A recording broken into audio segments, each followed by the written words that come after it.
Back in the late 80s, if you were a metalhead, the mall was basically your kingdom. Not because there were metal stores. There weren't. The metal was between the panels. Between the record store, the arcade, the food court, and wherever the metal kids decided to gather. So today, we're counting down the top 10 most metal stores in the mall, even if they had absolutely nothing to do with metal.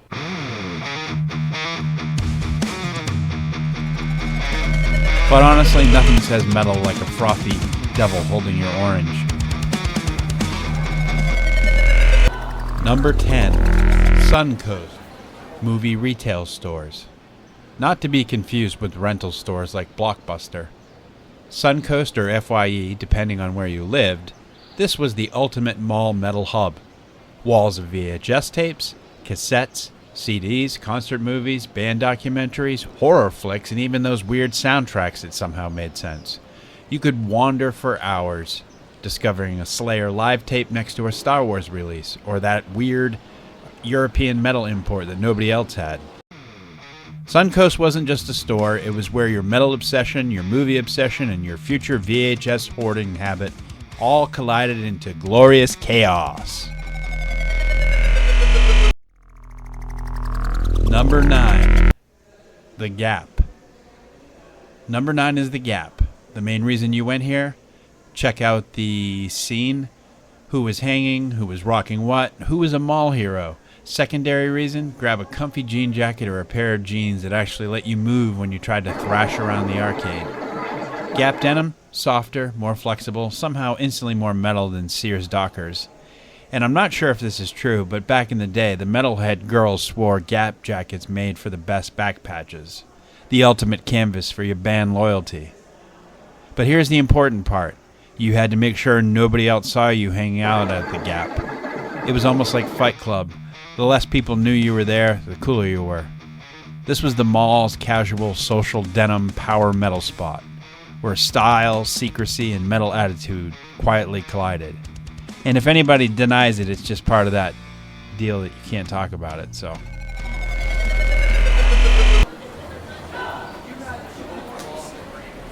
Number 8. Waldenbooks.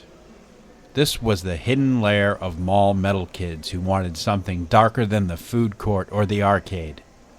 Horror novels, fantasy epics, occult titles, music magazines. If it was weird, spooky, or slightly forbidden, you could find it here.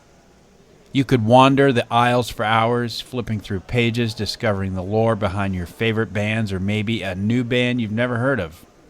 And let's be honest, some of those kids were convinced that reading the right book in the right corner of Waldenbooks would somehow make them play guitar better or survive a mosh pit. Plus, you could always dig through the discounted coffee table art books, secretly hunting for a nipple or some nudity because, let's face it, that is metal as fuck. It wasn't flashy, it wasn't loud, but for those who knew, this was the intellectual dark headquarters of the mall.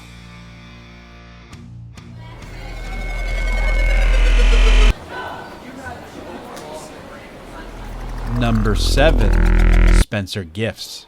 If you weren't ready to embrace the weird, you weren't ready for Spencer's. Skulls, blacklights, novelty posters, gag toys, everything here screamed chaos metal.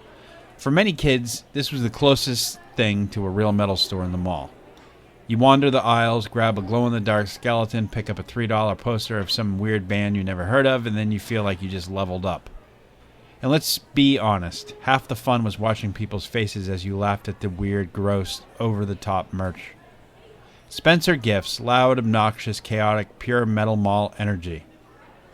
Beyond the posters and the cool necklaces and gaudy earrings, there was the dark side of Spencer Gifts. The things we can't talk about here on YouTube, but let's just say there's some toys. But if we're going to look at toys, let's go over to number 6 on our list.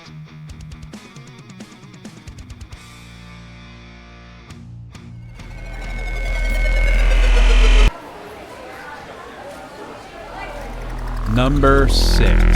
KB Toys.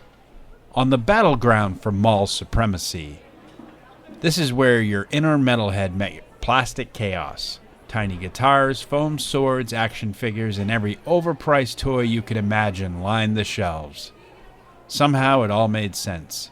You could spend hours strumming a toy guitar, wielding a foam sword like it was a battle axe, or just sneaking a peek at whatever weird, overpriced gadget caught your eye. And let's not forget the thrill of racing to grab the last cool toy before some other kid beat you to it, like a mini mosh pit in aisle 6. KB Toys wasn't just for kids, it was mall metal in miniature form.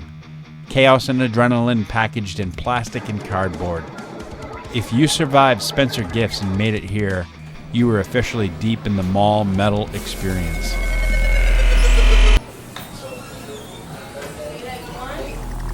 Number 5, Orange Julius. It all started with a guy named Julius Freed, who really liked oranges. His friend Bill also liked oranges, but they upset Bill's stomach. So Bill had an idea. Blend the oranges with other ingredients to make it less acidic. That happened to make it more frothy and delicious. Julius introduced it to his customers. The customers introduced it to their friends, and before long, everyone was shouting, "Give me an orange, Julius!" And yes, this is metal as hell. Orange Julius was named the official drink of the 1964 New York World's Fair. But not that part. Back in the day, the brand even had a devil mascot, pitchfork, fiery orange, the whole thing. But honestly, nothing says metal like a frothy devil holding your orange.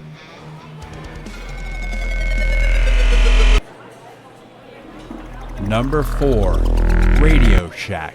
This was the nerdy, tech-obsessed side of mall metal. Think of it as the 9-inch nails of the mall. Every kid who wanted to record demos, swap tapes, or stare longingly at overpriced electronics knew where to go. Tiny speakers, headphones, AM/FM tuners, all tuned to your favorite rock station so you could crank it up while you were wandering the aisles.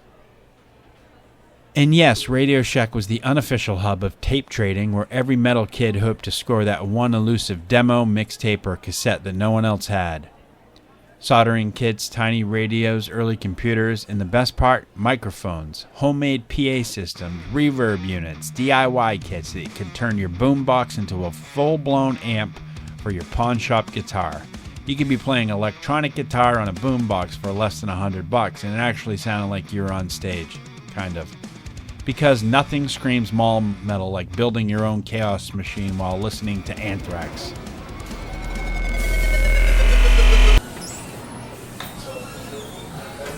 Number 3, Tower Records and Sam Goody. Music stores were the true metal hubs of the malls. Vinyl, cassettes, and CDs lined every wall, and every teen who cared about music had a mission: dig through them and find the demos, imports, and rare releases. By the late 80s, these stores were even selling used cassettes and CDs to compete with mom and pops. Tower Record and Sam Goody weren't just stores. They were shrines to metal, chaos, and everything that made mall life awesome.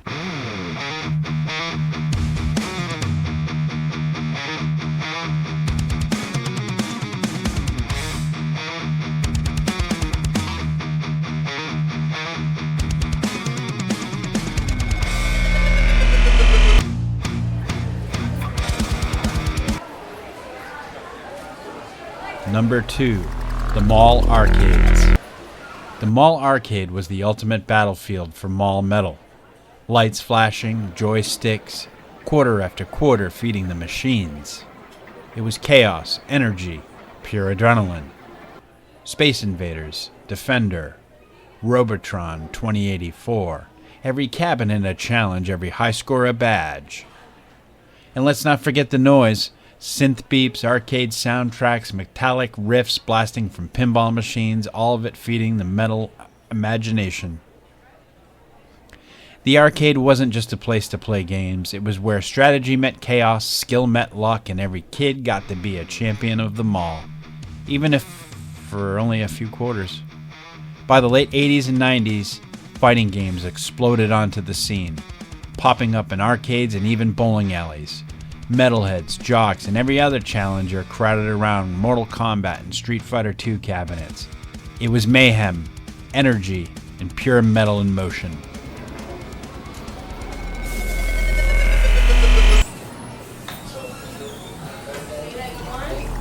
Number 1, Sears. If the mall had a throne, Sears sat on it. Everything you could ever want in a mall metal world lived under one roof. Electronics, check. Stereo systems, check. Keyboards, check. Weird early computers that were useless, check. Hell, they even had chainsaws, power tools, check, check, check. You could walk in blasting the latest heavy metal demo tape you just scored on the stereos as you walk by the keyboards, messing with the tools and feeling like you were conquering the universe one aisle at a time. And let's not forget the fashion. Denim, leather, enough jackets to start a metalhead army. But the real magic was the chaos. Electronics, instruments, gadgets, and all the toys colliding in a sprawling temple of mall powers. Sears wasn't just a store, it was a training ground, a stage, a playground for the mall metal faithful. It was a massive, loud, and it was unapologetically metal.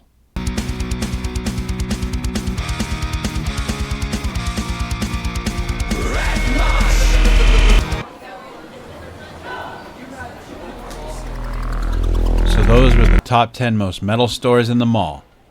And the truth is, the metal was never really in the stores. It was between the panels, where the metal kids decided to hang out.